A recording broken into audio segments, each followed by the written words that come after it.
Check, mic check, 1 2 1 2. Mic check, TikTok. While it's just me and you, I appreciate the platform and the opportunity to use this platform to connect with like-minded individuals. We're gonna see how this internet hold up today. I might have to cut it off and cut it back on. We'll see if it let us come through live and direct. But we're gonna use this platform to educate, edify, uplift. And if it's entertaining, hey, that's just icing on the cake. Peace to you, light, love, good energy to the people, to the guys and to the goddesses. High energy, high frequency to you and yours, abundance, light and love to the kings and the queens, the soul children, the soul tribe, and all that. What's happening? We're going to do some chosen checking today, man. We're going to do some self-checking and really look at some things today. We also going to do some deconstruction. This is a deconstruction zone. This is what we do in this space. This is for people that want to understand the Bible outside of the confines of religion or condemnation that come along with certain belief systems. You got to see it like this, and you're wrong if you don't see it. So we're going to really bust down these symbols and what they mean outside of all of that. Trigger warning to you if you are limited to seeing it in those terms, though. Your way is the right way and any other way is the wrong way. This may not be a safe space for your mind. But before we get into all of that, we're going to look at Genesis. We're going to look at Babylon and where Abram came from and where he got his game from and all that good stuff. This kingdom and the order of Melchizedek. We're going to look at, in this space right here, what direction is right. When we speak of right as far as orientation, the right side, what is right in here? We're going to look at all that stuff, you know what I'm saying? And before we do any of that, though, hey, y'all, we're going to remind everybody that's listening, they can hear me right now, that it is still the present. No matter how you feel, what you're going through, what you're worried about, from yesterday, tomorrow, next week, next month, it's still the present. Still. It has not yet stopped being the present. Don't get mad at me because you call it Wednesday, Odin's Day. I don't know Odin. I ain't never met him. I do not venerate celestial bodies or the personification of them. For me, like I said, it's still the present. And I arrived at the present by way of my mother and father, my mother to be most specific. And this is a sign. It represents something. The birth process and how all that took place. It means something. It's an expression of something being made manifest into reality. You don't get mad at me because you call it Wednesday. And if you do call it Wednesday, and like I said, for me, it's the present. We'll get more into it as we keep going. Peace, light, and love to you. We just going to share this gift with you before we get started on anything else. I just want to share this vantage point with you. So for those who called today Wednesday, you get that from Odin. And so it's Odin that's being venerated on today. Odin is, remember, Thor, Thursday, that's his father. So this who's being venerated today in the world, in the system that was given to the world. So today we venerate Odin, and Woden, Lord of the Frenzy, and the celestial body that's associated with him. One of them is Mercury. And Mercury is also known as the messenger of the gods. And Mercury has personifications in Thoth and Hermes. From Mercury, the celestial body that's being venerated today. From Mercury, you get words like merchant and mark and commerce and trade, wages, and things of this nature. Because in a time of abundance, everything is shared, everything is ours, and it's plenty.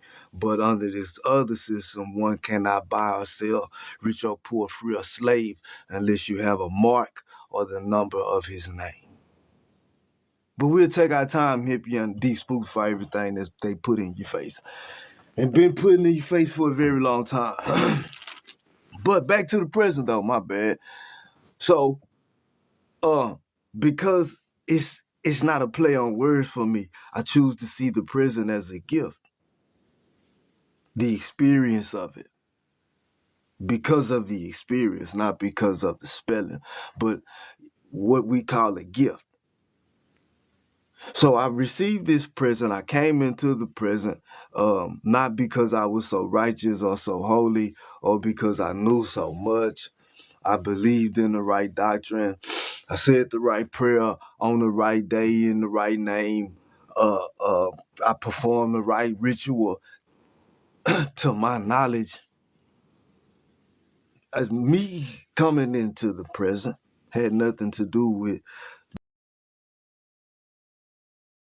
my goodness or me in any shape, form, or fashion. I arrived at the present due to the goodness of my mother and father. And an extension of their goodness, they made love. That's how I got here. Now, this present, the experience of it also, I didn't earn it to my knowledge. Like, I didn't pay for it or nothing. I was called good upon my birth. Just because I was born, I was good. It's a point where we are taught that we have to be good. But before then, we are taught that we are good simply because we exist. Our existence is seen as good. It's not based on anything we did or knew or anything. But again, this is the present that I'm experiencing. Again, I don't know Odin and I don't venerate celestial bodies. So, because of this experience, I choose to see the present not only as a gift, but I choose to see it in comparison to other gifts and any other present that I may have received. This gift is always new. This present, the experience of it is always a new one. We call it now. This present that we experience is always new. Because of this, the way it's experienced, I choose to see the present as a miracle. No spook needed. The present in and of itself is miraculous enough in the experience of it for me not to need to sprinkle no extra spook on it. To see it as miraculous and appreciate it as such. Because when I think of this now, how we experience the present, it is said it's always now. And to my experience, I went to sleep in the present. I woke up to the present. It's still the present.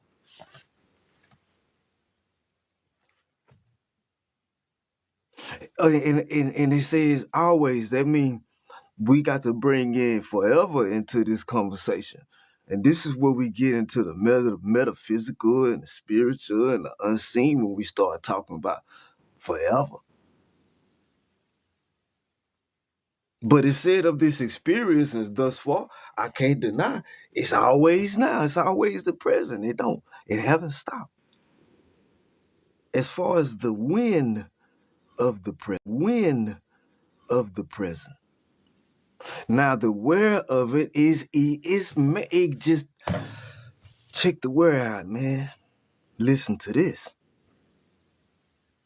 The when is now. And it's always now. We can't measure always. We can't measure forever in days or years, ages, eons. And how do you measure forever? So that means it's outside of time because it's outside of the means that we use for time to measure it. But this is the wind of our existence. And the where of it is the same experience as far as we can't measure the mind that we experience this now from, but it is the location. It is from a dimension that cannot be measured, yet we travel in and then we move in from state to state. And because of this, it is said to be outside of space. Because in this dimension, there is no measurement to travel the distance that we move. It's a miraculous. What more spook do you need? Because we're always here, and it's always now. You mean tell me you need some more spook on that? That ain't enough. Well, let's get spookier. Since we just got to have the spook sprinkle on. Where do it all come from? How do the origin of all of it? What from whence does it come? In our spirit and in truth, the best we can say is we don't know.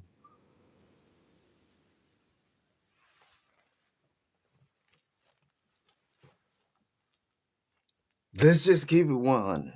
Where were we before we came? We don't know. Where we going when we leave? We don't know. This is the absolute truth. So how would we describe this? How would we put this into words in a term where this can be symbolized? How can you describe what you can't see and what you can't know? Well, we must, in our truth, describe it based on how we experience it. There is no other way to describe it but how you experience it. How you experience what? The unknown. Here you talking about. So how do you experience? Well, shit, it said where we come from. Where we born from. And this unknown, you know what I'm saying? It's the experience of it is blackness. The experience of it, how we experience the unknown, is called darkness. We can't see nothing. So in the other dimension, in the higher dimension, to know, to experience is to know, and to know is to see.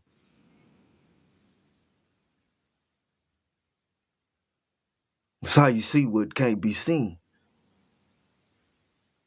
from here. You can't see it from here. You can't see it from here. But we can give you symbols. You said that this, so we got the unknown, we got this principle, we just de-spookifying it, y'all. I'm gonna get to the trigger warning. I just want to show you where we coming from with what we about to say. And go to Genesis chapter 24 and verse 10. I'll just stay right there. I'll be back. I'm gonna get there. I really am. It's on my mind. Babylon, I gotta show you. I gotta show it to you. But before we get to Babylon, before we get to her, I want to tell you about Mama. And this is where this come from. So we talking about the principle is the unknown. That's what we talking about. We saying we are humbling ourselves and admitting, man, we don't know. Man, we have. And this unknown is experienced as blackness, darkness. It's where we come from. Now, this blackness is not the unknown. The darkness is not the unknown. It's a symbol for it. If the unknown is the blackness is how the unknown is experienced. It's how it is seen, known. And from within this unknown, there comes a point that we become aware of ourselves. And let me pause right here. To be right and to go from the right side, to fish from the right side, to walk the path of righteousness, we are talking about something higher than what you call morals. We are navigating a dimension that cannot be measured. When we say right, we describing a way of traveling in this space,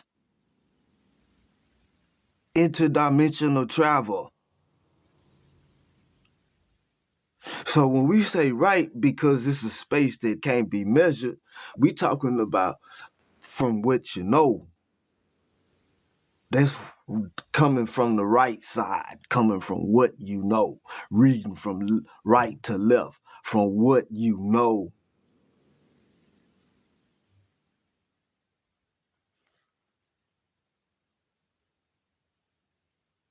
That's the point of awareness. That's where you're coming from.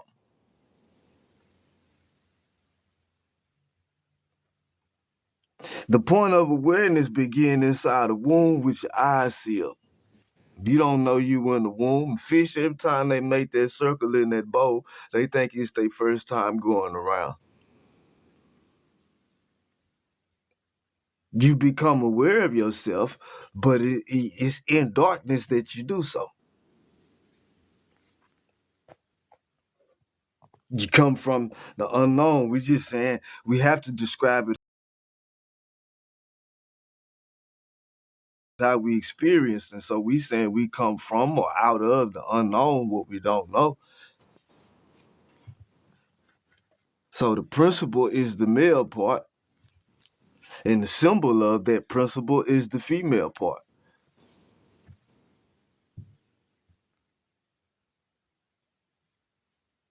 The principle is the male part, and the symbol for that principle is the female part in function, not gender.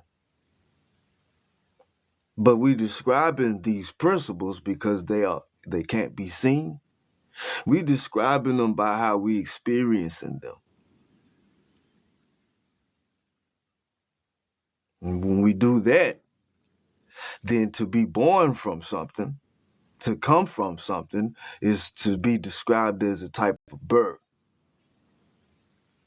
And if that unseen principle is the father, then the symbol for that unseen principle would be the mother.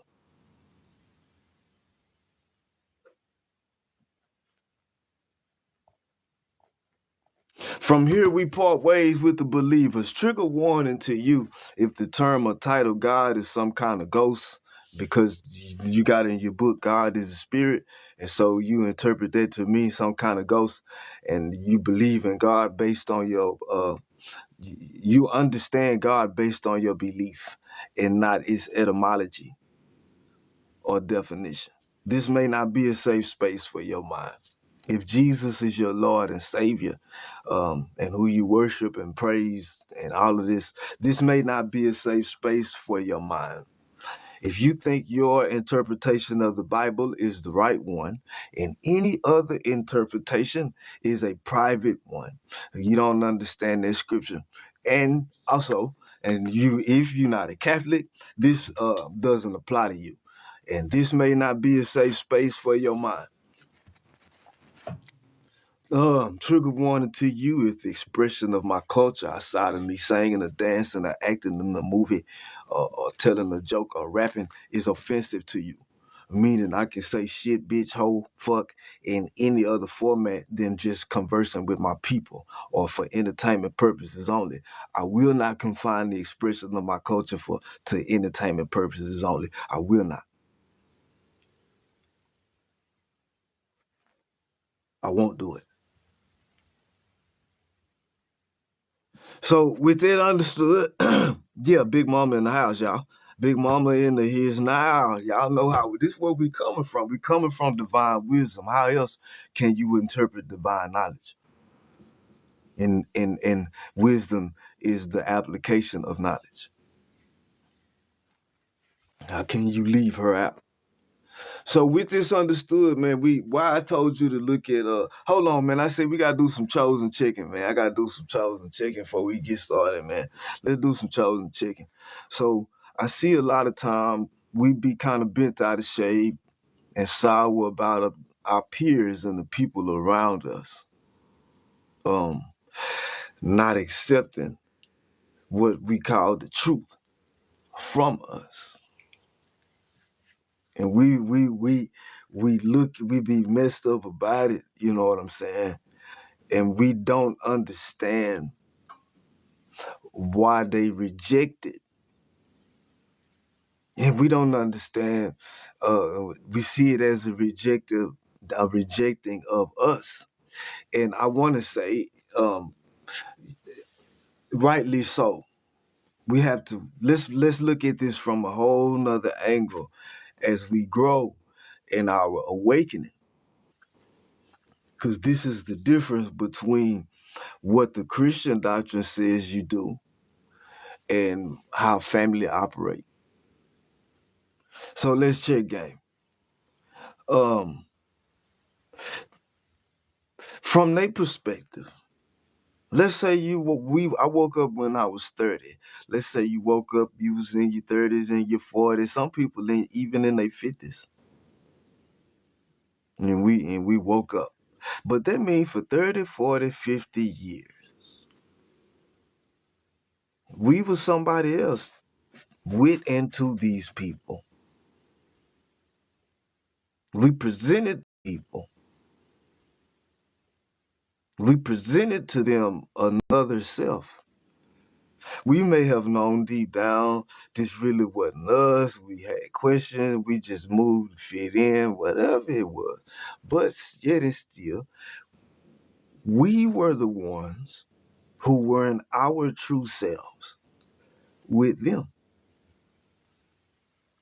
Whether we didn't know to be, we weren't brave enough to be, we didn't want to be. Whatever the case, it is still us who call ourselves woke and waking up. That to them, what this means is this whole time you've been around me, we've been running together and doing this and that, you wasn't being your true self. And now after all this time, you come to me now saying this is not only is this the real new you, but trying to tell me why. And then we relapse and we get back into our old ways. Why? And wonder why, like, why you not accepting it? They not supposed to.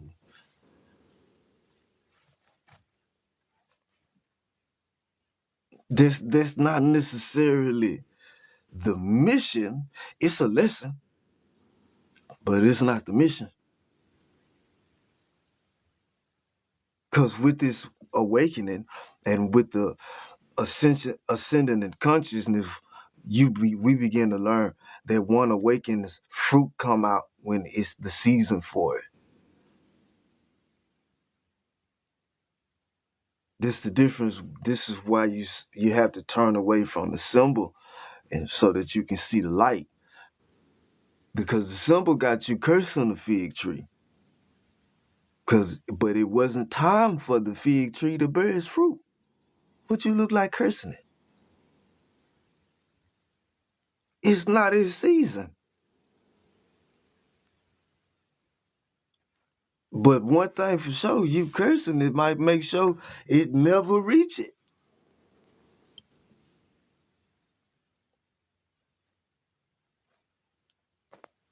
So once we understand that we woke up in the same process, the process of awakening was a birth, was it not?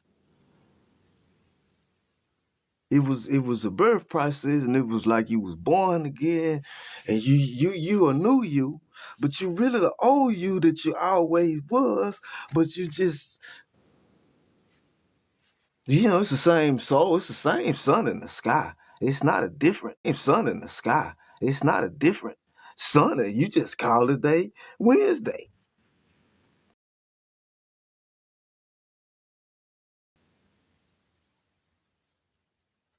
Same, it ain't nothing changed. My chick, man, make sure yeah, you just growing. And the cycles get bigger and bigger because you're growing as you go in these cycles. But each cycle is like a birth. And every time you come back to the self, it's like a rebirth. And it's a bigger cycle, it's a bigger circle, it's a big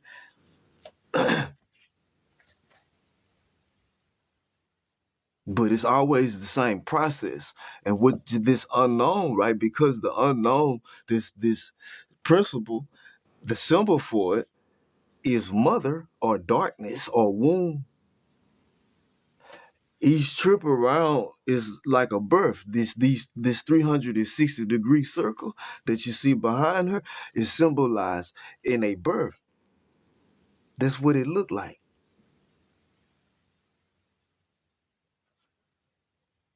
But we talking about divine knowledge. So let's self check though. I know I'm getting whooped.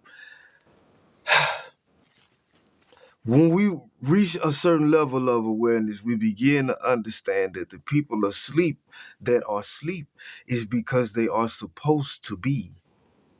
And there is nothing wrong with them for being sleep. It's nothing wrong with them for being sleep.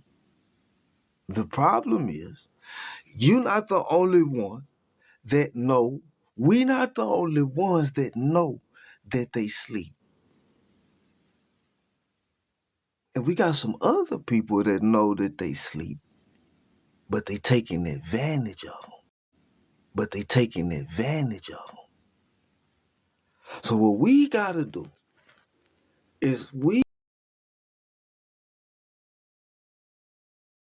come together so we can make sure we watch over our people. We in position to look after our people and make sure they good while they sleep till they wake up. Because the people that got left in charge to do it turned everything upside down.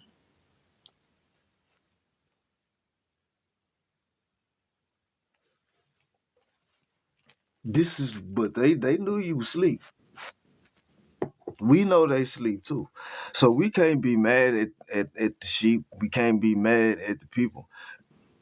We work to put ourselves in position where we can tell our people, okay, we got land over here, we got water and stuff installed, we got power over the car, put it in the trust. We all got a trust. Make yourself a beneficiary of this trust with us and come live over here on this land with us rent free. Tax free. We got animals and crops over here too. We got workshops too. Cause we don't we self-sufficient, but the way that we live and the things that we produce, it attract money.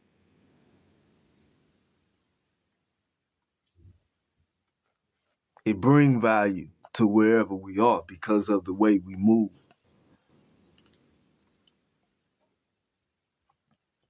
Nah, man, this is just free game. But back to it. Let's the self-checking part. So this is what we work to do. So we shift our energy. Energy. Once we reach a certain level of maturity and awakening. So we Not running through the house, beating and banging on the walls, trying to make people wake up. We're not coming in, barging in the room, shaking people to wake up mad at them because they won't wake up, slapping on them. How would you feel if somebody did that to you? Or would it be better if you said, okay, well, I'm going to get the house ready so when they wake up, it's some coffee, some eggs, some toast.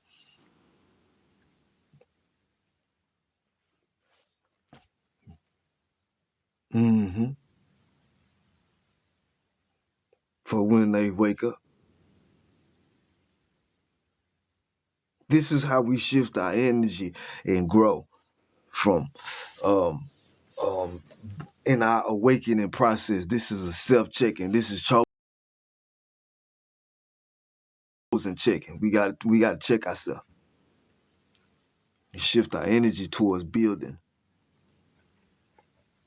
And in building what we envision and then manifesting our principles, that's going to do more talking and stopping than all other back and forth ever could. Because you're gonna have communities of people that's living, they not paying no rent, chilling hard, and attracting wealth as a group, as a community, live. While you still running around trying to justify talking snakes, slavery, and genocide. We over here chilling. Because we left all that alone.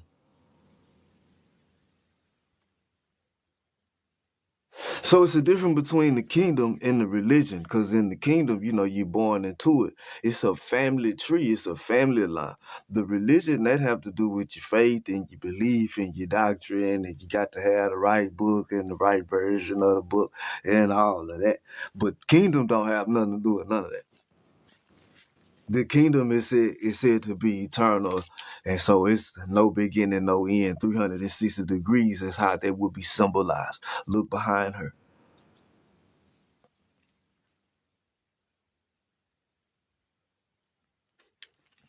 Because she represents his throne. And that's him sitting on his throne as the son.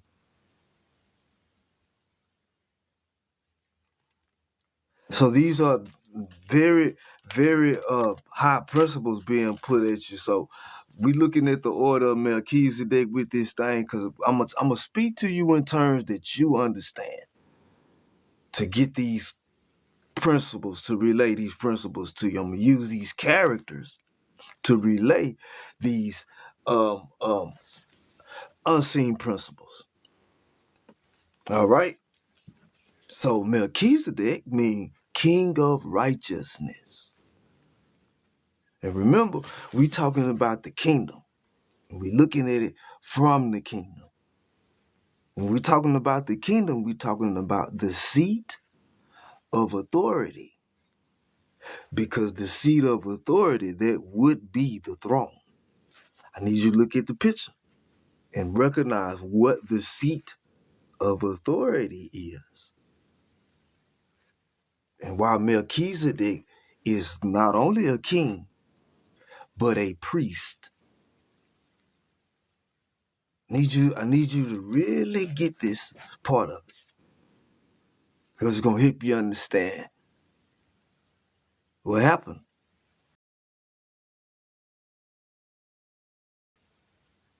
Why is Melchizedek a king and a priest? From where did this priesthood come from? Who taught it to him? A priesthood in the kingdom is a family line, a royal family line.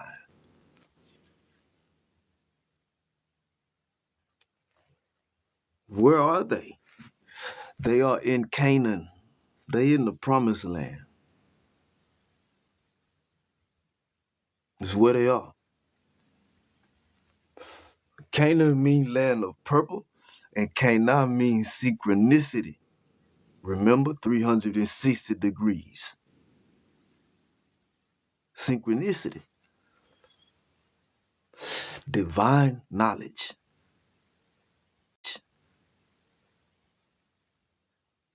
eternal, forever, represented as 360 degrees. This principle, the unseen.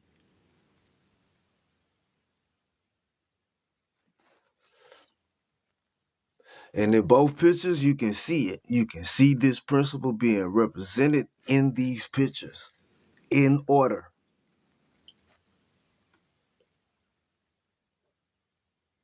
All right. He's a king and he's a priest because in terms that you understand, the priest is the mouth of God. God is the mighty ones, the Elohim, the powers, right? And we're talking about the seat of authority, the kingdom, the government. We traveling in this dimension, right? So we coming from the right side of this. We walking the path of righteousness.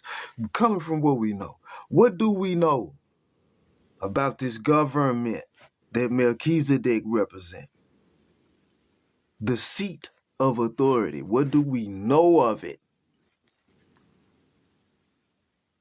From looking at your book, we have to take you back to the book and help you understand one more time. It say, and God made two great lights. The Elohim, the powers, the mighty one. The greater light to govern the day. The seat of authority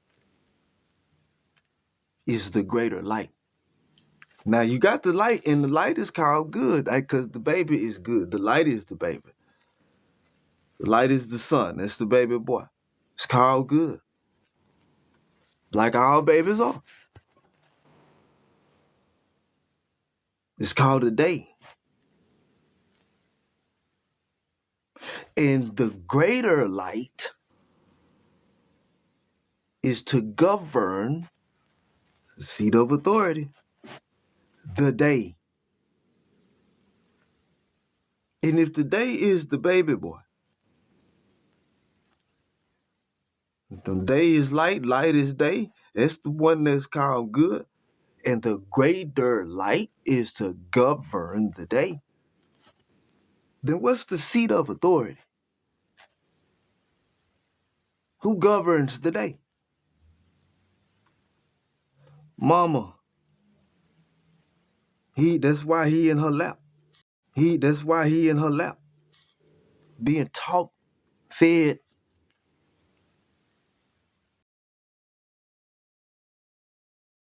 By her.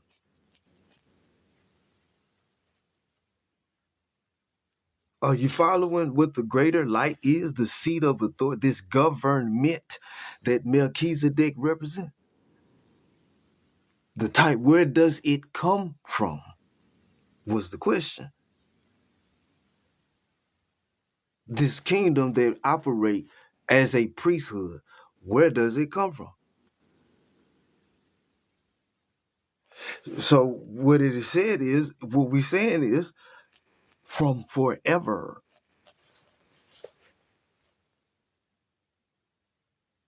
From the unknown. From mama.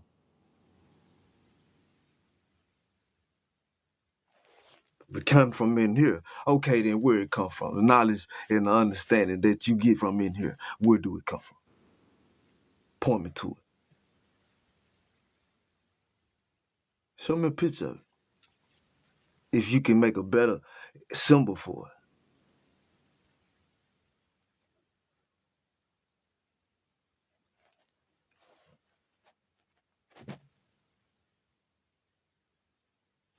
So where does it come from? So in your book, this is what we have to do. We got to come from what we know. So I wanted to show you where Melchizedek is the king and the priest of this kingdom.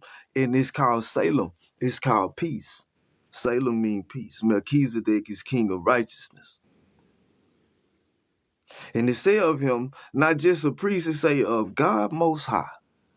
Let's look at it, man, and check it out. Cause I gotta get to, man, this is deconstruction, y'all. Just walk with me. Just walk with me. It's just on my mind to show y'all some things.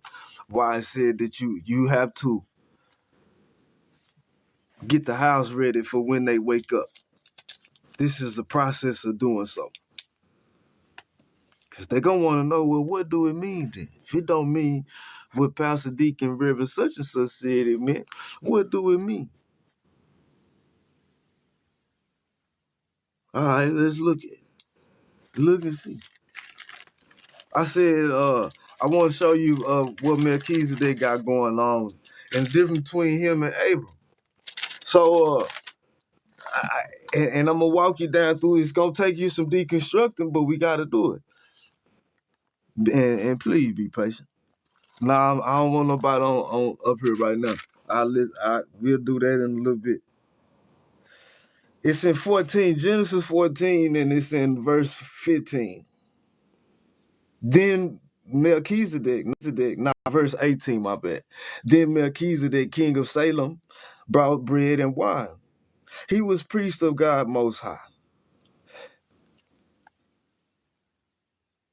And he blessed Abram, saying, Blessed be Abram by God Most High, creator of heaven and earth. And blessed be God Most High, who delivered your enemies into your hand. Then Abram gave him a tenth of everything. In verse 21, but Abram said to the king of Sodom, I have raised my hand to the Lord, God Most High. Why does Abram include Lord? Because Abram come from Adam. Melchizedek come from the kingdom. You remember in Genesis chapter 1, you got some people made in the image and likeness of the mighty ones, this kingdom that operate as a priesthood in peace. Then you pull up on Melchizedek in the kingdom that operate as a priesthood in peace. 360 degrees. All right, well, then we can start putting this stuff together. Well, Abram come from Adam. Adam lived into the time of Noah. So that means Adam was able to teach his sons and his descendants about the Lord, his God. That's who Adam. Lord means master, by the way. We're man, but we got God and you got Lord God. You got those made in the image and likeness of God, then you got those made from dust. You got those made from the Most High, and you got those made from the Most Low. It was Lord and dust. So we dealing with two whole different. You got one kingdom, and you got a split in that kingdom. A rival one being set up, an impersonation of the kingdom that already was and already was in existence. All right, so Adam lived and he worshiped the Lord until the time of Noah. Do the numbers, do the math, you see. And then Noah lived until the time of Abram. Abram come from Chaldea, Babylon, Mesopotamia. And when it come time for his son Isaac to marry, he don't want Isaac to marry a Canaanite wife, even though it's in Canaan that he get the bread and wine from Melchizedek. And it's from here. The very next thing he have is the vision after he get the game. I mean, immediately after, just like it with Jethro and Moses, just like with John and Jesus. So Noah teach his sons and his descendants about the Lord. They done began to already call on the name of the Lord, and this is their God at the time of Abram, who come from Chaldea, from Babylon, Mesopotamia. And Abram is instructed in Genesis 24:10 for his servant to get a wife for his son Isaac from his people, from Abram's people, from Mesopotamia, from Babylon, where he come from. So the final prophecies are against Babylon. But we're not talking about a geographical location. We're talking about confusion and the point of it. The absence of understanding, the absence of wisdom. So the point of it, it began when the Lord came down and confused your language. This is literally the story of Babel. It says that the Lord came down and confused your language. How did the Lord come down and confuse your language? Well, you got this book that you call the Word of God, right? It contains spells and curses.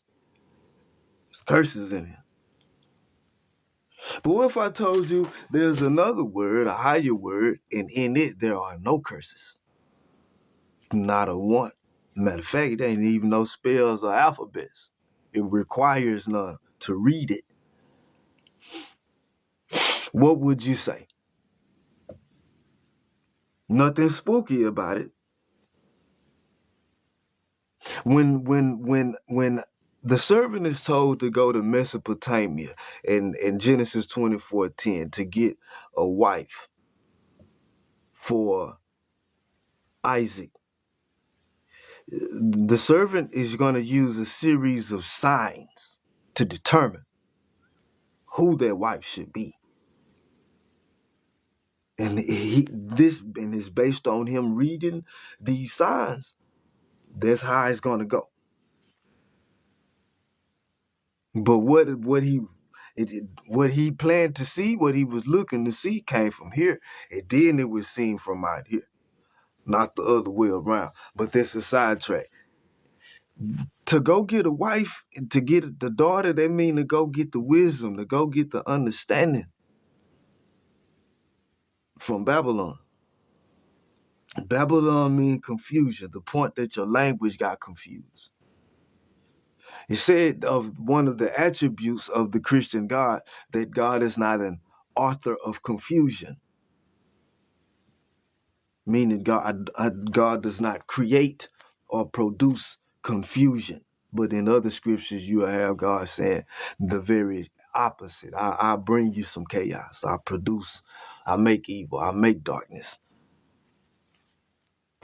My throne is surrounded in deep darkness. I give you the treasures of the darkness. So you have to really have a firm grip. Or if not, you're going to be talking snakes.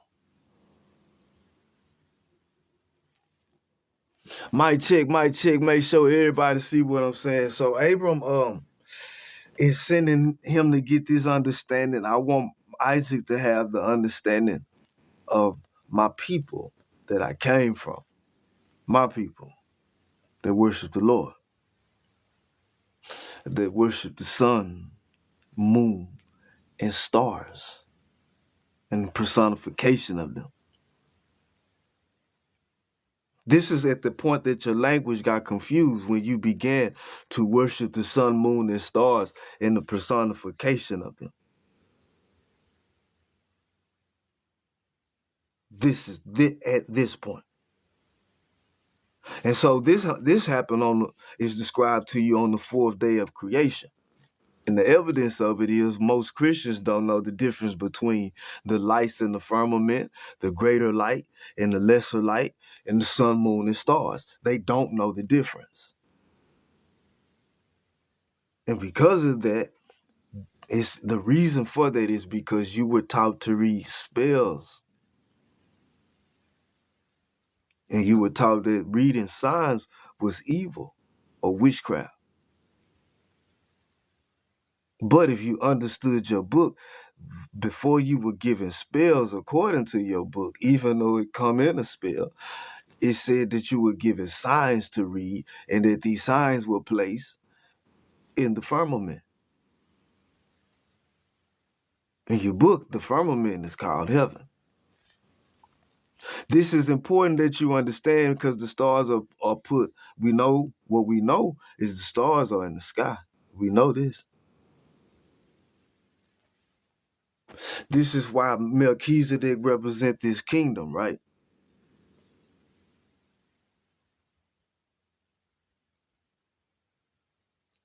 This place of peace. This one. And the seat of the throne that he represent. He's the mouth of God. Because it's a kingdom. And so, you know, a kingdom is mothers and daughters and sisters and brothers. And these are the priests. To the outside world, to everybody that's not in this kingdom, part of this kingdom, part of this state. For them inside the kingdom, I'm a son, I'm a brother. But for everybody else, I'm a priest. I'm a messenger of a royal divine kingdom. Because we are our religion. We are my mothers and my fathers, my ancestors. Those are my mighty ones. Those are my elders, my Elohim. That's what make me a priest and king. Because I'm not just representing my people. I'm representing my God, my mighty ones, my ancestors.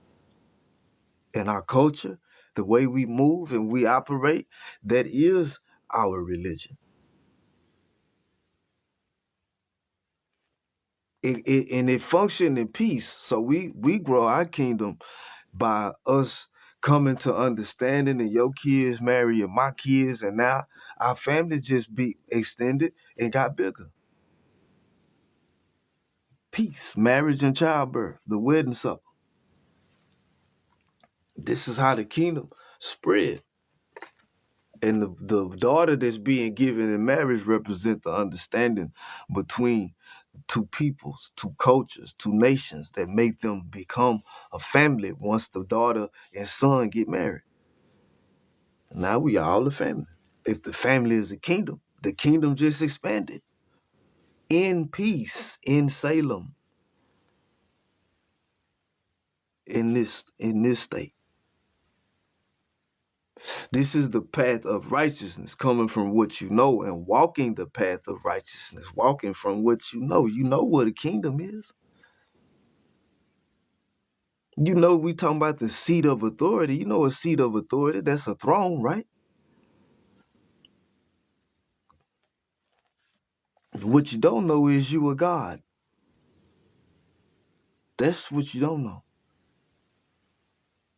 You're in the image and likeness of God. You come from the elders, the Elohim, the mighty one. That's who you come from. That's how Melchizedek already.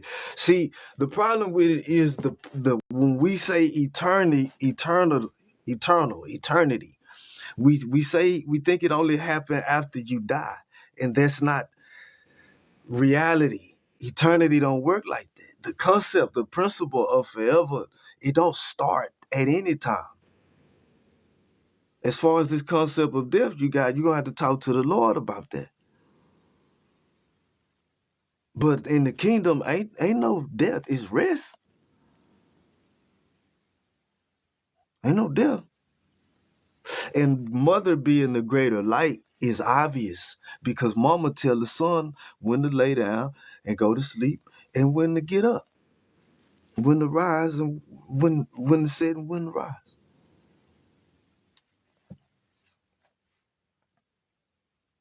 It's played out in the sky that the constellations govern the sun. And the night sky is seen as female, and the suns and the stars inside the constellations, the houses, they govern the sun. The greater light governs the day. So what this mean? What do this mean? In our minds, right? In the firmament, we have, like, to generalize it, you got your subconscious and you got your conscious mind. Between your subconscious and your conscious mind, which one do you think is the greater light? Which one have the greater light? The knowledge and wisdom and understanding you have in your subconscious mind, or the knowledge, wisdom, and understanding that's contained in your conscious mind? Between the two, knowledge is light. Which one do you think contain the most light?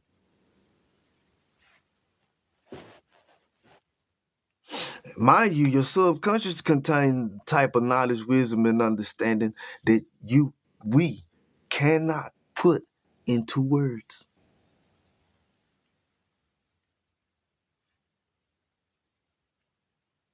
The nighttime sky represent what you know. The daytime sky represent what you understand.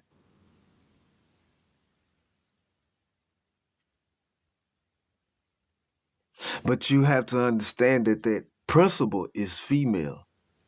That darkness, that subconscious, that space, the way it functions in relation to our conscious mind.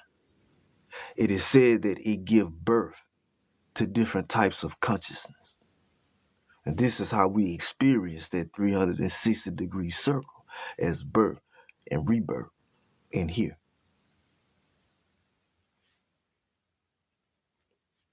And the sun is the expression of it, which is called light. And it's not just expressed in what is said, but in what is built.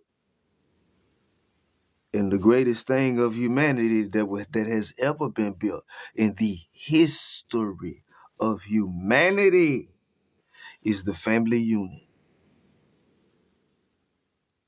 It is the foundation. It has set the course for all humanity.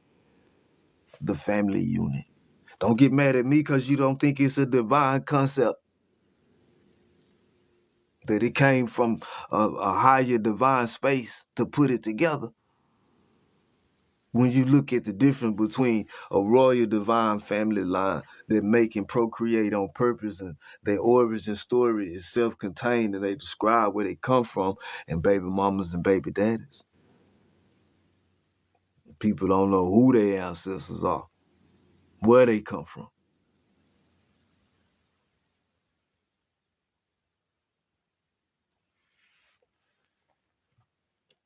It sets you apart.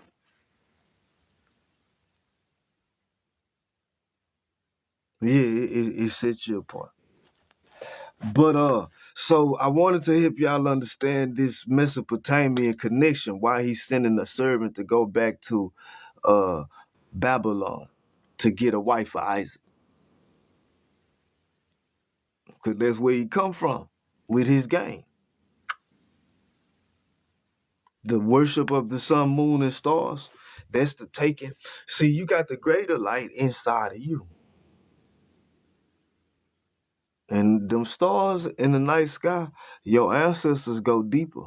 And they in your subconscious mind, they the lights in here. But your language got confused. Everything got turned upside down. And so instead of us seeing these lights in here as the greater light, us reading these signs and these lights in here, we began to personify the stars and the sun and the moon. That's why it's Wednesday, Odin's Day, tomorrow is Thor's Day. I'm just letting you know why, where it came from. The confusion. So we got caught in this system that 7 days represented. Every day is a different God. It's not the first time it has happened. So once we recognize it, how we fight this dragon is by not participating in it, by us coming together and forming our own communities and being self-sufficient. I know it sounds mundane and boring, but that's what all it boils down. It's nothing spooky about this. When they say the New Jerusalem is coming down from heaven, it really mean that. But Jerusalem mean the foundation of peace, and heaven is the firmament, and so it's gonna come from here.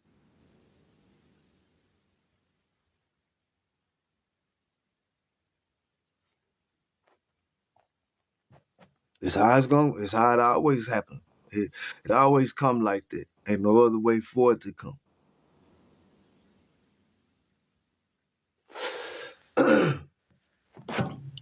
It sounds right, but is it true? Yeah, the author of confusion. We can't sing gifts no more. I don't know if y'all can sing gifts or not. Um,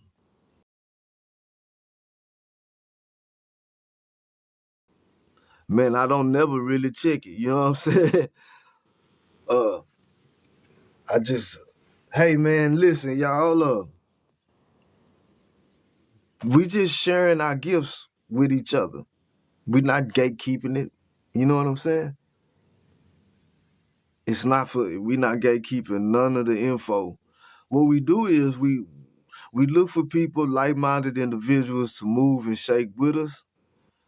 And let's come in with us and purchase some land and build it up and these type of things. But as far as like ideologies and what you believe in, it basically boiled down to independence. Once you recognize everything for what it is, that the system is designed to get the rich richer, and you can survive if you participate in that system. Once you realize that, then all right,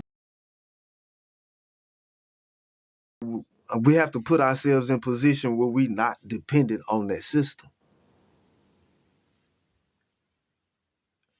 And it's to eliminate the fear, to organize. It don't take a lot of people. You can be 5, 10 people. It don't take a lot of people to begin. But once it's done and it can be demonstrated, man, they over there, man, they chilling. Y'all don't pay no rent. Y'all don't got no bills. Y'all just over there chilling. And it's just money coming in. Hell no. How? So it become what you build is how you communicate and show the wisdom that you have. And the purpose that you building is for, your people that sleep. And there's some other people that know your people sleep too, but they taking advantage of your people while they sleep. You setting up shop where your people can be good and safe while they sleep.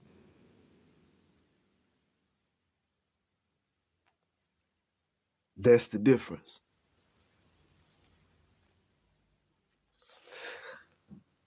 I don't want to invest in this system anymore. That's the thing. So I always say, and wherever, if you can find like-minded individuals where you are, that would be the best place to start.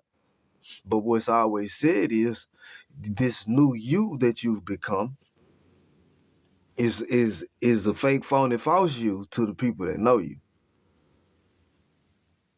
Because you've been the old you longer than you've been the new you to them. And we have to be accountable for that. That it was us that was dishonest with people. We weren't our true selves with our peers.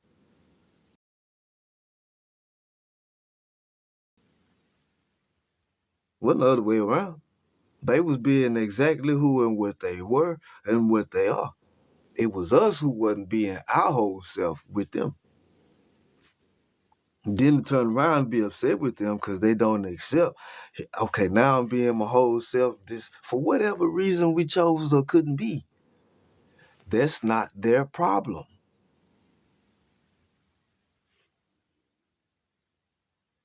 We, at the end of it all, it was us who wasn't real with them.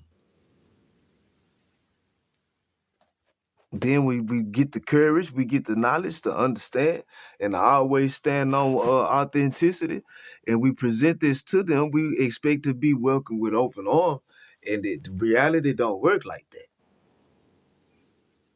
Because it could be seen as, well, that means you've been lying to me and being not really real with me this whole, some kind of spiritual guru now?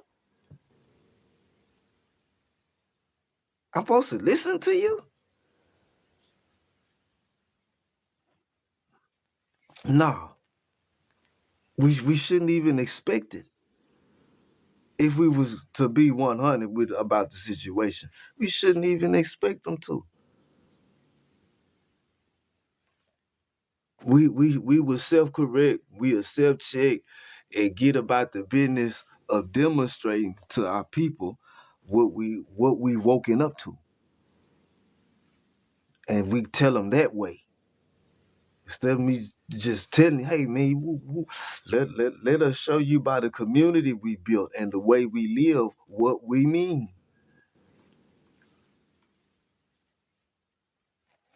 That's the purpose of doing the deconstruction and breaking it down to help you understand how Babylon mean confusion, and the horror that sit on top of Babylon represent the absence or the opposite of mother that sit on top of Salem, Jerusalem, peace, the seat of authority.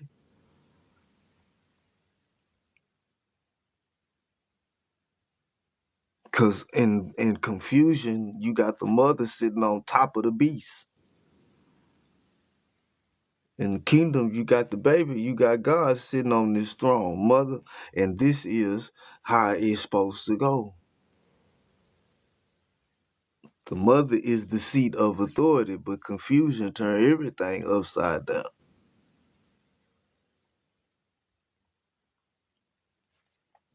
Confuse what your signs are. So signs are repetition, signs that appear in repetitive patterns over and over again. That's a word. Signs that appear in repetitive patterns. Every time you see them, you see these signs in the same order. This is a word. You can call it synchronicity, cana, however you come into the understanding of it. But that's what a word is. Notice that this have nothing to do with alphabets, letters, or spells, and I'm telling you the absolute truth. I'm not making nothing up. This is objective truth. It don't change no matter what you believe in. That's what a word is across the board. You can take any language and you don't have to know that language. But if you start seeing signs appearing in the same pattern, even without knowing that language, you will know that that's a word in whatever language that is. That's a word though. Mic check, mic check. You not getting cognitive dissonance. We got one of them in the chat, y'all. Oh man. My kids have been showing me this before I dropped religion. Now I dropped it. I understand why it's a stepping stone. I'm learning. Take your time. Listen. Just take your time if you can listen. If it's coming through clearly. In this space, I'm not talking about right or wrong. I have no interest in being agreed with according to anybody's doctrine or belief system. I don't care. Because we've experienced the racism and misogyny and genocide and slavery that religion call right based on their interpretation of doctrine. I don't care. I have no interest. I have no desire to be in alignment with anybody's doctrine or belief. I do my best to confine the discussions to the realm of true or false.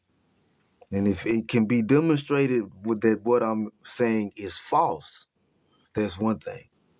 But whether or not you agree with it, you think you can call it wrong, I couldn't care less what you call wrong. I couldn't care any less. So yeah, the truth don't change based on how you feel about it. This is how we understand knowledge being born. It work like this, y'all. At one level, you'll see a situation and you see it as messed up, you see it as bad. You see that circumstance as a bad one. This is why this is why we get into trouble with this good and bad and right and wrong and moving based on our feelings only and the way we feel about it as opposed to what we know. It's how you end up getting in trouble. Listen. So you feel bad, you're looking at a situation, and based on what you can see and how you feel about it, you determine what it is. Then you come into some knowledge. And once you come into some knowledge, some higher knowledge, You come back to that same situation, and not only do you feel different about it, you see it different. You got a different understanding of it. All right, so this is growth. This is how you grow in consciousness, in awareness, in the kingdom. This is how we measure it in the kingdom. These cycles, circles. When you can recognize in the moment, I feel this way, but I might not always feel like this about it. If we can recognize in the moment, okay, I'm seeing it like this right now. But do I know everything it is to know about it? If I knew more, could it be some more knowledge out there that if I were to gain that knowledge would cause me to feel different about this? Not saying you're not gonna feel how you feel and see it how you see it, but be patient, humble, know how to navigate this space enough from righteousness, from what you know. I'm not always gonna feel, I'm gonna see this whole situation again from another light, and I might not feel the same way about it.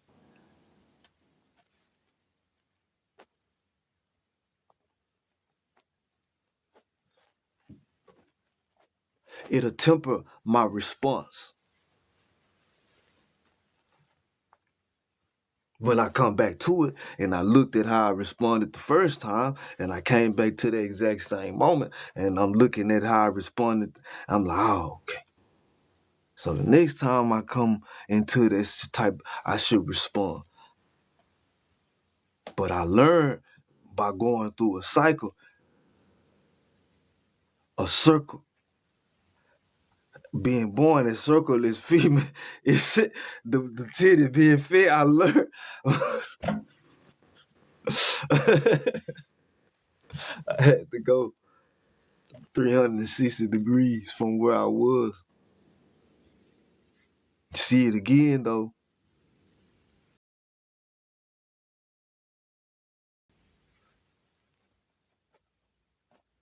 So yeah, this how we just describing these principles and how we navigate this space, because we're not the first one to explore this space. We're not the first one to navigate and mark different what is it, monuments or markers in it, things that we always come across when we travel this space.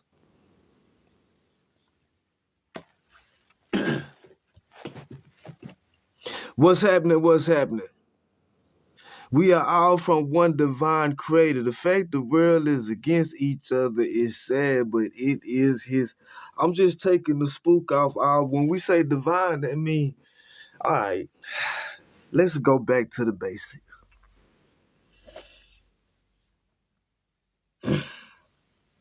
When you say divine, are you not speaking of an unseen space? Are you not speaking of a principle that cannot be seen, touched, taste, smelled, or heard? Or is true or false? You just take all the spook off of it. When you say divine, are you not describing something that cannot be seen, touched, taste, smelled, or heard or felt, but it must be experienced, right? You experience divine, not see it. And it must be described based on the experience. The question is, what is divine? What is the divine? Let's take the spook off of it. The divine is what comes from what they call the kingdom or heaven, from above. In is up.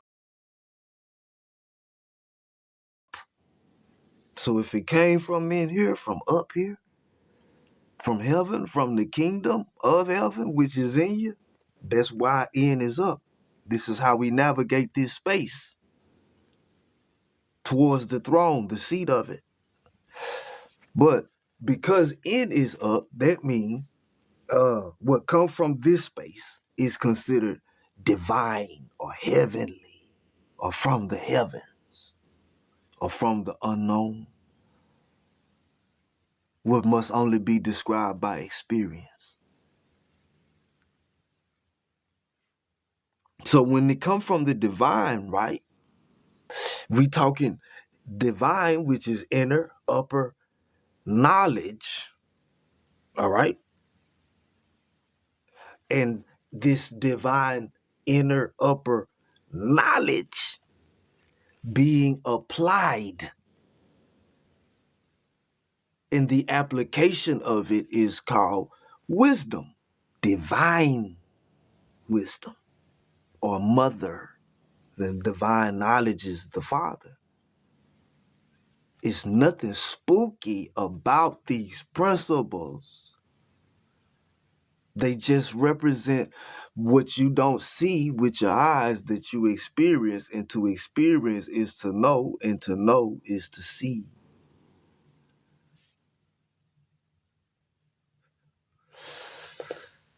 I mean, are you able to follow this? So because someone looks away, you assume that, man, I don't know what y'all got going on in the chat. How long from within to be able to see the universe? Yeah, it's true. We in the realm of true or false, y'all, because true or false is absolute. Truth realm of true or false, y'all, because true or false is absolute. Truth does not ever stop being true. But what you call right yesterday, you call wrong today. What you call wrong yesterday, you call right today. So we can't base this knowledge on what you call right or wrong, because what you call right or wrong changes over time, culture, geographical location, age, level of education. But what's true remains true regardless of all of that. So we are describing principles that you cannot see based on how you experience them, because that's the only way you can describe them. But for some reason, the people insist on sprinkling spook on this shit, and I don't know why. Why? See it like a baby. If you see it like a baby, you don't need to sprinkle spook on nothing. It's amazing enough as it is. Existence itself to the child. Look in his eyes and how amazing they are at the mundane. You don't need to tell that baby nothing came out the sky and did nothing. Mama and daddy is all the mighty ones and belief they need. It's the source of comfort, food, knowledge, wisdom, safety. It's all they know. They don't need nothing else. I don't want to. That's a sign. The Lord came down and confused your language. You forgot how to read sign. You said that's evil. I got to read what the book say. Only what the book say is the word of God. No, that's the word of the Lord. Remember? The book is the word of the Lord.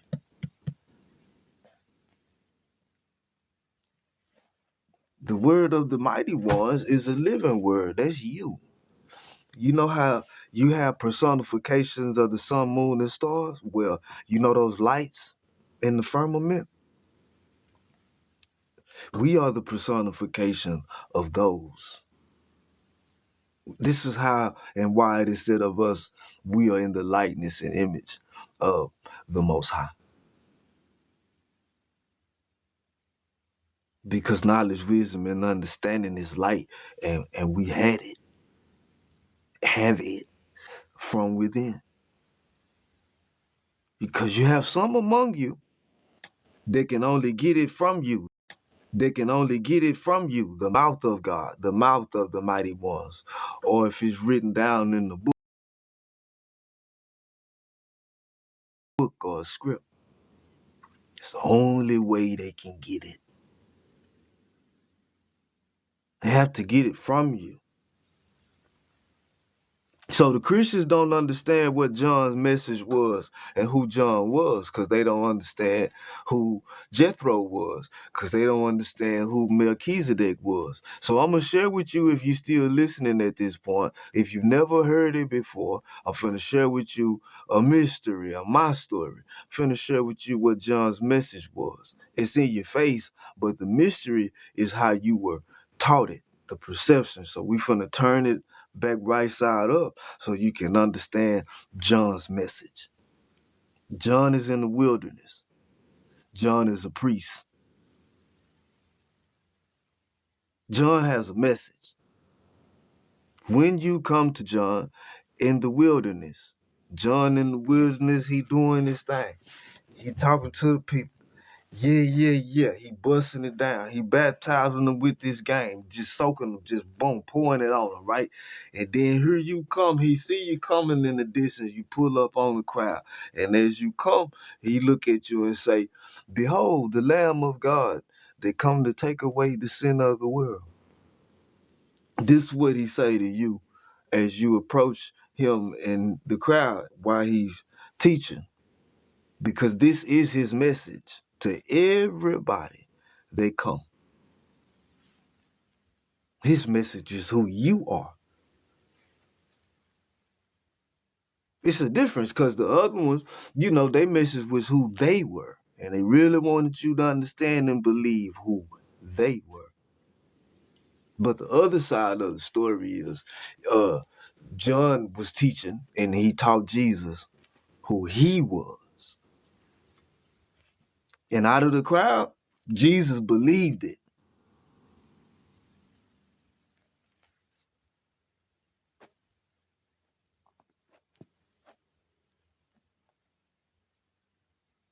No, for real, he really, yeah. Everybody that came was getting the same, but okay, you had one that came that got it and moved on it.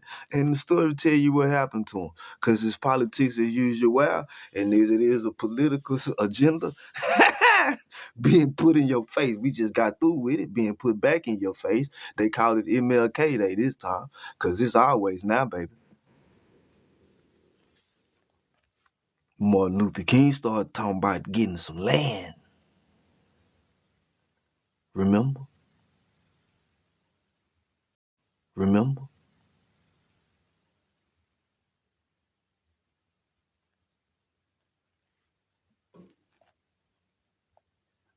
I mean, you talking about setting up your own kingdom. Y'all gonna end up setting up y'all own priesthood. We ain't gonna be able to tell you what day it is no more. For you know it, y'all gonna be done made up y'all own days and time.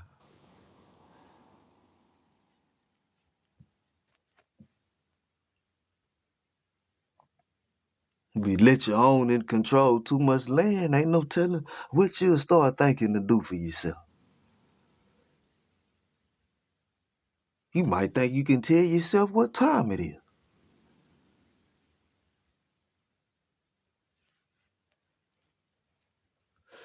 You hear me? Yeah, man, just keep back and listen. You feel me? Don't listen to whether or not you agree with it. How you learn is listen because you have a desire to understand. And the daughter represent understanding. The problem is we are so used to the 12 sons of Israel, they never tell you that Israel have 13 children. One of them is the daughter, and the daughter mean understanding. The purpose of listening, the reason that we listen is for understanding, but we have been programmed to listen for entertainment, and what we want to be entertained is our we want to be validated. We want to be validated as opposed to wanting to learn things that may be outside of what you agree with or what you believe. If you can humble yourself enough to accept, it's a difference between what you believe and what you know. and to strip it down and start from what you know. Start all over again. Recognize, understand, okay, this is what I believe. But let me break this down and start all the way over from what I know. And it's a whole nother story. So, okay, back to the clean slate. Somebody put clean slate. So look at the picture. Because when you're born, it's a type of rebirth. Every time it's seeing it again, but from a new perspective. It's the same light, but it's not in winter. Now it's in spring. The way I was looking at it, it was dead. But then the way I'm looking at it from over here, it gives life to it. Because from where I'm seeing it, make it. So in the picture, so this rebirth represents a renewal of the mind, of seeing oneself in a new light, in a different way, like a baby does, blameless. Because a baby don't come into the world trying to be right or good about nothing.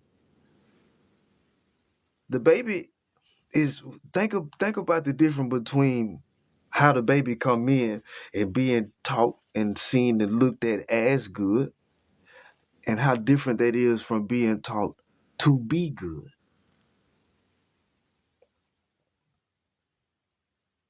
But you was already good.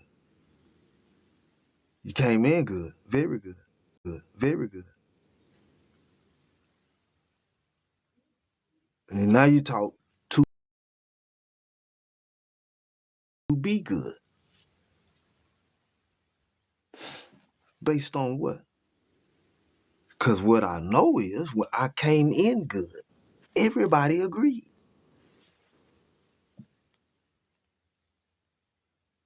And you saw yourself that way too. Until somebody came and told you the way you see things ain't good. And you need to see yourself and see things like this in the name of whatever God they told you to believe in. And anybody who don't agree with that is wrong. So it create conflict. It limits access to knowledge and seeking understanding because you're already convinced that you're not only is it your belief is right, but how can a belief be right? When you first want to know if what you believe, whether or not it's true. So the loophole for the belief is your faith and your belief is your justification. You're justified by your belief in this story.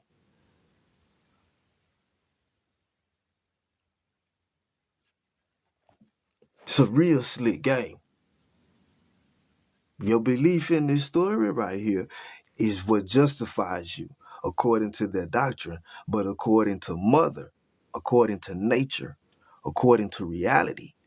When you were born, you were seen as very good without you having done or believed anything about anybody. All you knew was mama. Maybe daddy, but most definitely mama. And you was very good, and everybody agreed. They could look, they want to see your whole year, you running around, you growing up, and you just, we're in this kingdom from this level that we talking about, from like the most high, the ancestors that go way, way back. They see us, our soul, us, like little bitty babies. You good just because you exist, and you my baby.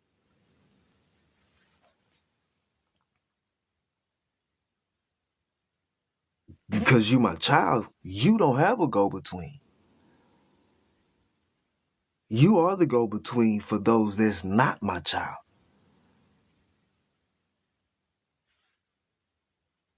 They're going to call me. You're going to know the difference between you and them because they're going to call me by my name. But you going to call me mama. You going to call me daddy. Forever. You never stop being your mother and father's children, ever. And we say when they leave from here in this realm that they be here. Back to where you came from, to the unknown, to the subconscious, to what you're unaware of. So you go back to where you came from. You came from a womb, and they said you going back to one. Symbolize it, they put you in the ground.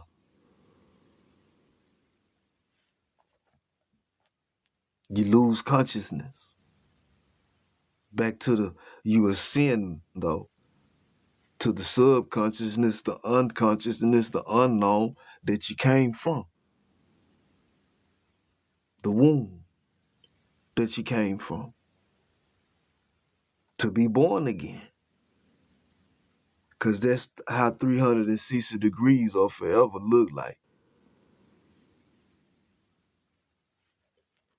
So imagine knowing your family line for thousands of years, uninterrupted, and knowing your people and your culture, and it's going back thousands of years. Imagine that. And imagine being reduced to only being able to go back 2 or 3 generations. From being able to go back thousands of years to only being able to go back 2 or 3. And you will understand how I said that you were made in the image and likeness of the mighty ones, but the Lord was working with dust.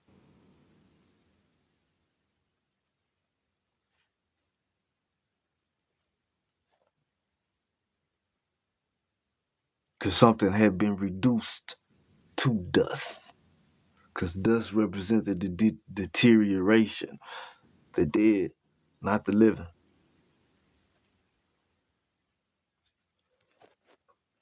A people, a lineage.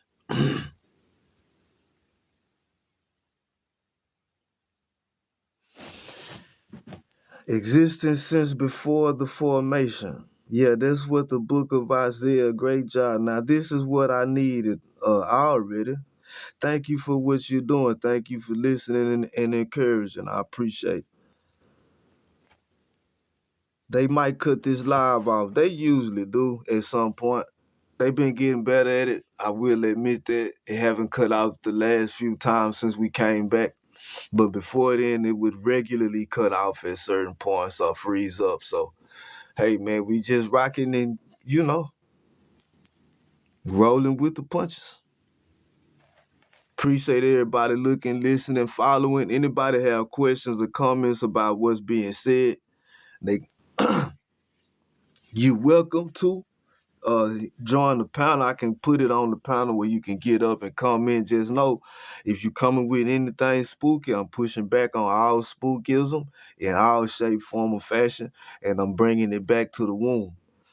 We ain't putting no spook on it. We just gonna call it what it is, a womb. From the experience of it, the unknown is a womb. Then that's exactly how we gonna take all the spook of it. We come out of womb. This is true.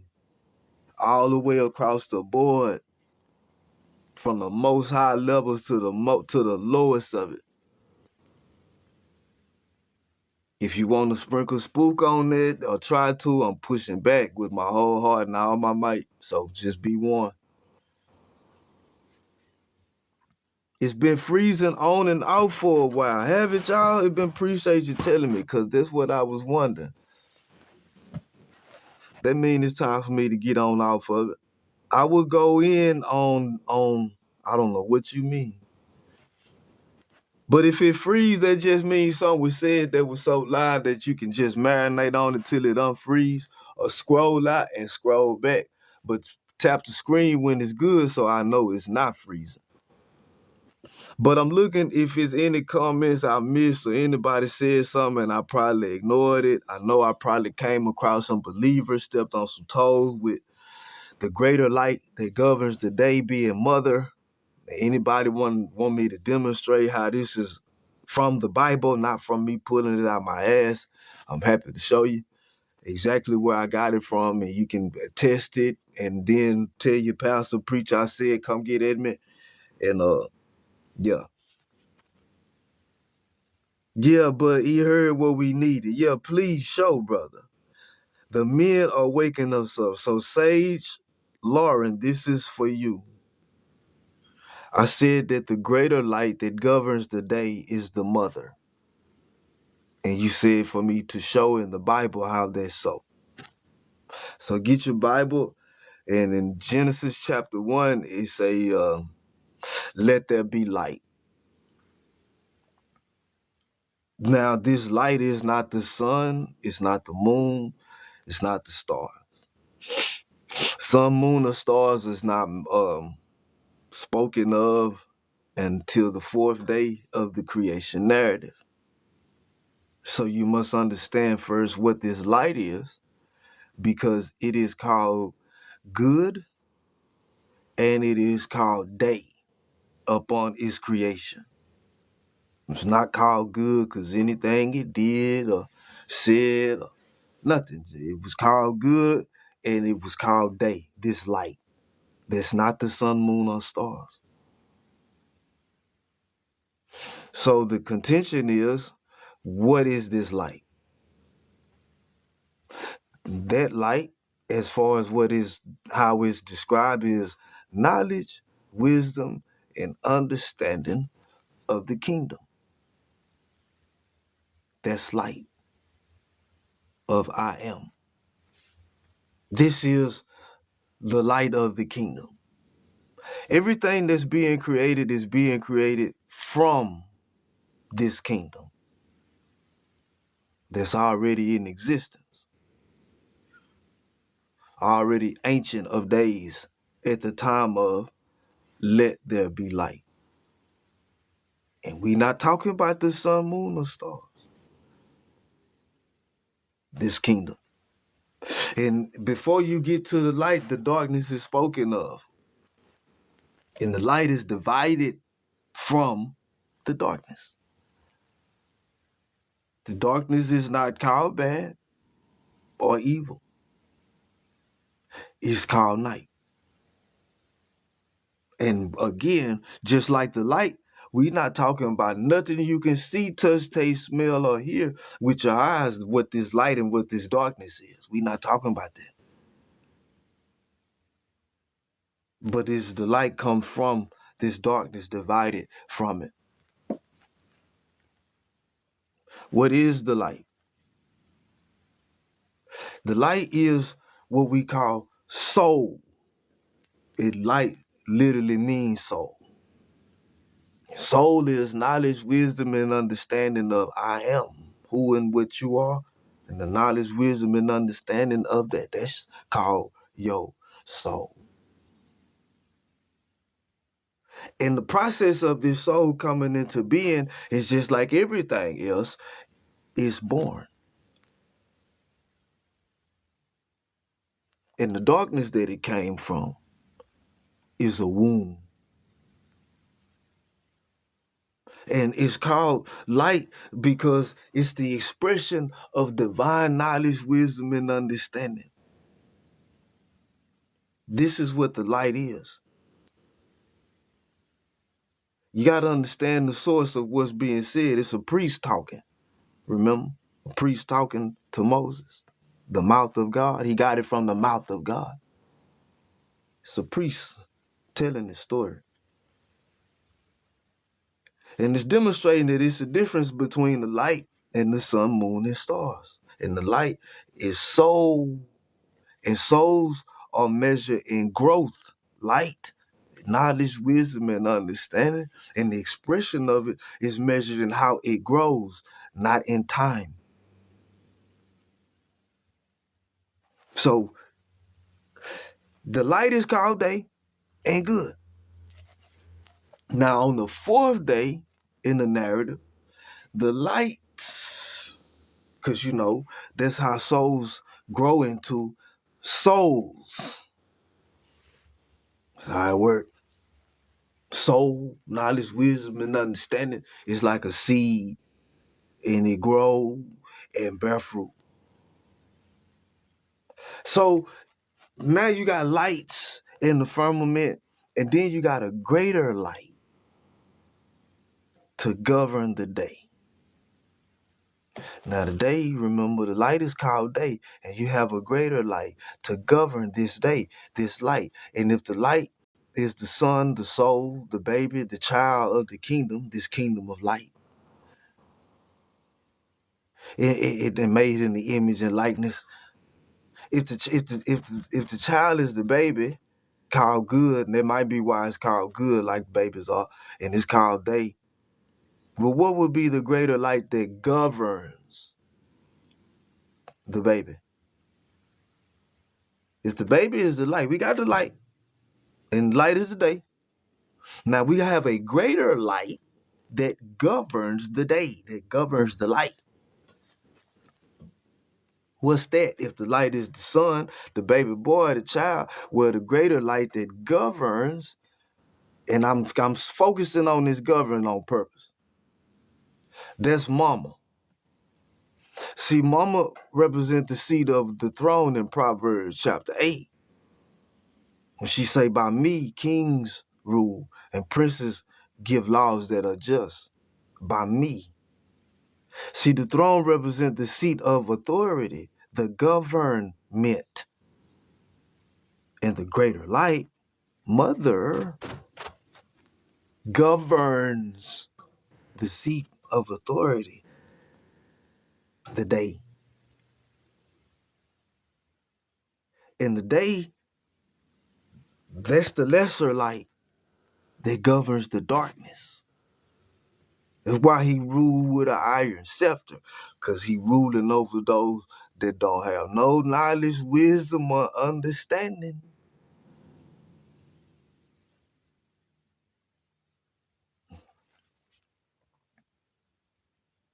Mama ruled over him. He ruled over the people, the body. Let's make it more specific. He ruled over the body. And the mama that's ruling over him represent divine wisdom, and she represent what's behind her. 360 degrees, divine knowledge. That's why she's the seat of the throne. The mother's lap is a throne. It's not a chair. A throne is not a chair. It's the seat of authority. It's the seat of the government, the greater light, the greater wisdom, the great that governs your conscious mind.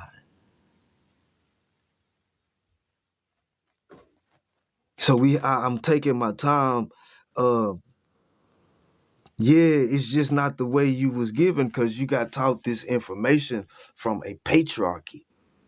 The 12 sons, the 12 tribes of Israel. That man had 13 children. One of them was a daughter. Y'all act like she didn't even exist.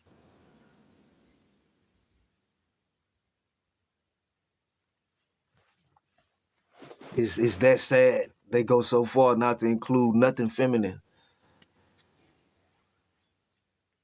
that they'll just deny the existence altogether.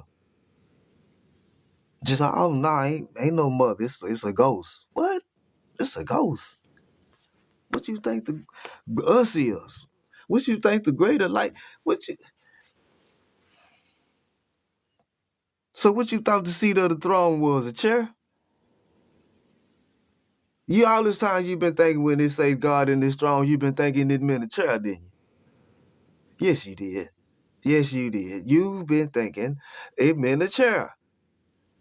And now you want to get in here and type at me and get on my panel and tell me about this chair that you thought this was.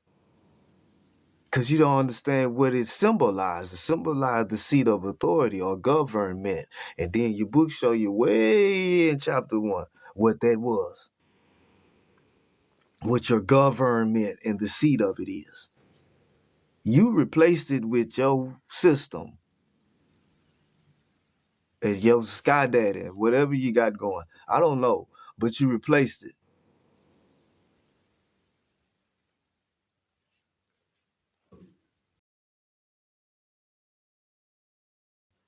But yeah, that's exactly what they did. Yeah, man, he's running around here with zero understanding. Talking about it's a chair. The throne is the chair. See the seat of the throne. See, when he went to sit down with God on his throne, that meant back where you came from, baby. The mother's lap, seeing yourself like a baby, being fed from mothers, being taught from within. Yeah, now you're picking it up. There ain't no other way to get into a kingdom but being born. I don't care what you join. I don't care how many rituals you perform. There is no other way in but to be born. That's it.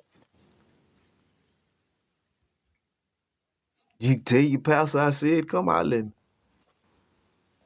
But we are talking about the kingdom, man. Last time I checked, we was talking about the kingdom.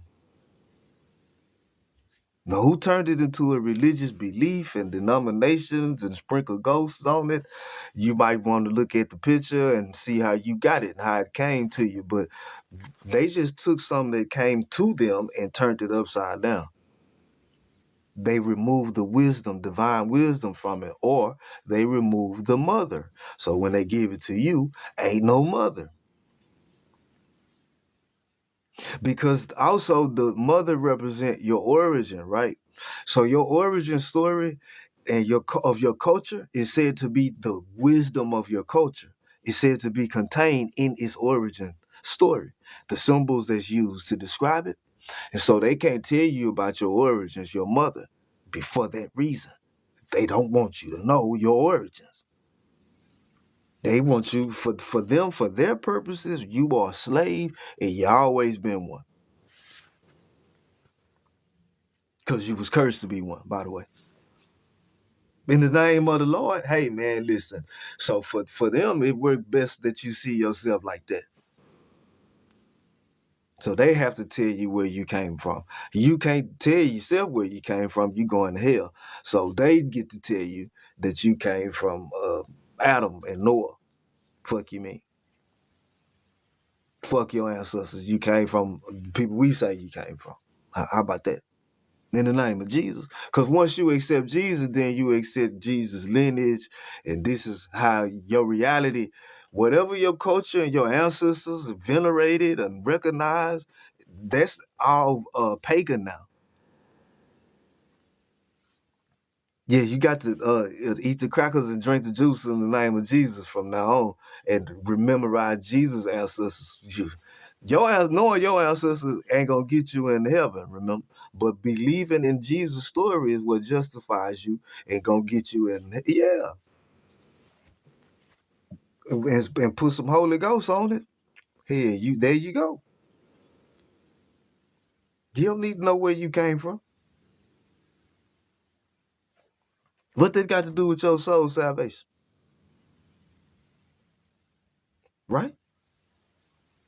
You need to get you a good job. You hear me? Pay your bills and praise Jesus. That's all you got to do. That's the prescription for the sleep. That's what they supposed to be doing. They not supposed to be doing nothing else but that. But for those of us who wake up to what their system represent, we become independent of it and create our own. So for when our people wake up, when they start complaining and groaning under the weight of the system, we got somewhere for them to go. But we're going to be seen by them to be out in the wilderness at first until it grows. And they may, if we begin to grow and come together and it's really concrete, they may begin to try to make laws and outlaw it. It may become illegal. You never know. Because remember, all of this has happened before.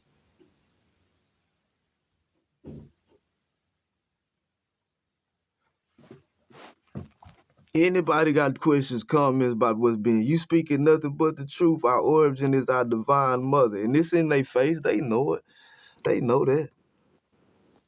But I'm finna get up out of here, man. I appreciate y'all supporting the live. I really do.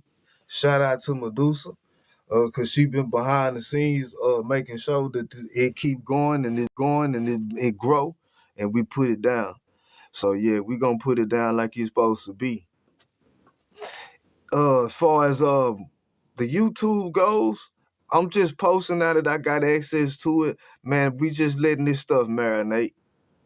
Really want you to get it, but we'll crank up the process of posting them.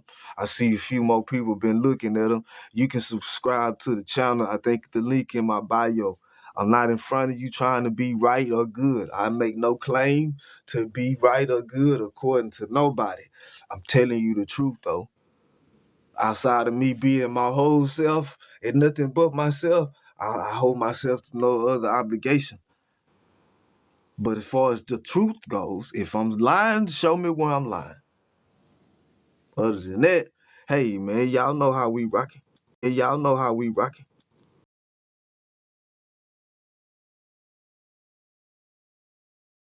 Took the woman out, that's when we fell from grace. Yeah, see what I'm saying? Hold on, before I get out of here. That's it. The grace that we fell from was the mother's lap, the throne, the seat of the throne. And the grace that we return to be seated back on the throne again. It's all about renewing your mind. You're going to see yourself like you did when you was a baby, sitting in your mother's lap and being taught that you are good. And you come from goodness, and you just mama's baby, and that's just, but this is what mama was telling you sitting there, and you just so precious, and you mama, back to seeing yourself like that again. A mind renewed. But wise enough to understand that the people around you still see the old you.